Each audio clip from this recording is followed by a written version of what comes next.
Hi everyone, Sat Sri Akal, welcome to the channel. Will have to, will have to कहाँ use करते हैं, would have to कहाँ use करते हैं। विल हैव टू जब भी यूज़ करते हैं उसको कब यूज़ करते हैं, क्यों यूज़ करते हैं। फ्यूचर में यानी कि आने वाले वक्त में कोई चीज़ हमको पक्का उसको करने की का अंदेशा है कि वो हम पक्का करेंगे, या उसकी प्रोबेबिलिटी लाइक कि वो पक्का है कि अनिवार्य है कि वो होगा, तब हम यूज़ करते हैं विल हैव टू। इसके कुछ एग्जाम्पल्स देखते हैं। मुझे रात को बाजार जाना होगा स्लैश पड़ेगा, यानी होगा भी लिख सकते हैं हिंदी में और पड़ेगा भी लिख सकते हैं। I will have to go to the market at night, कि मुझे रात को बाजार जाना ही होगा, पक्का है कि मुझे जाना ही होगा। So I will have to go to market at night. Ram को यहाँ आना पड़ेगा, कि राम को पक्का अनिवार्य है कि उसको आना पड़ेगा। Ram will have to come here. Rakesh को गाना पड़ेगा। राकेश को जो गाना है वो किसी कंपटीशन में गया है तो वहाँ तो गाना पड़ेगा ना। वो ये नहीं कह सकता कि नहीं आज मेरा गला खराब है या मैं कल गा लूँगा, नहीं, उसको गाना पड़ेगा। Rakesh will have to sing a song. अगर यहाँ पे करेंगे राकेश को गाना गाना पड़ेगा तो Rakesh will have to sing a song.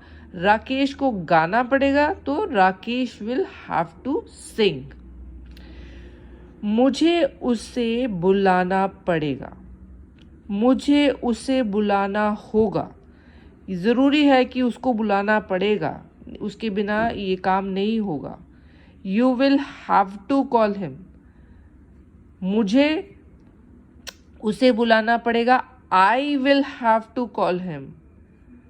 तुम्हें उसे बुलाना पड़ेगा। You will have to call him. उसे तुम्हें बुलाना पड़ेगा। उसे अंग्रेज़ी सीखना पड़ेगी, उसे अंग्रेज़ी सीखनी होगी। He will have to learn English. अगर उसको आइल्स क्लियर करना है, उसको बाहर जाना है तो बाहर की भाषा सीखनी पड़ेगी, तो उसको कैसे बोलेंगे? He will have to learn English if he wants to go to Australia, America और इंग्लैंड। अब वुड हैव टू वहाँ पे लगता है जहाँ पे प्रोबेबिलिटी हो, लाइक कुछ ज़रूरी नहीं है जाए ना जाए, बट हो सकता है कि जाना पड़ जाए। उस जो सिनेरियो में हम यूज़ करते हैं वुड हैव टू। अगर मुझे ज़्यादा पैसे चाहिए तो मुझे और काम करना पड़ेगा। If I need more money I would have to work more. कि काम अगर ज़्यादा करेंगे तभी पैसे आएंगे ना, तो एक प्रोबेबिलिटी माइंड में लेके कि अगर मुझे ज़्यादा पैसे चाहिए तो मुझे ज़्यादा काम करना पड़ेगा। I would have to work more. अगर तुम्हें बड़ा घर चाहिए तो तुम्हें ज़्यादा पैसे खर्चने होंगे। कि अगर तुम्हें अभी जो नॉर्मल घर है ठीक है, अगर मान लो कि फ्यूचर में तुम्हें नया घर, बड़ा घर चाहिए, तो फिर तो तुम्हें ज़्यादा काम करना होगा ना। If you need a bigger house in future then you would have to spend more money. कि तुम्हें ज़्यादा पैसे लगेंगे घर खरीदने के लिए, बड़ा घर खरीदने के लिए।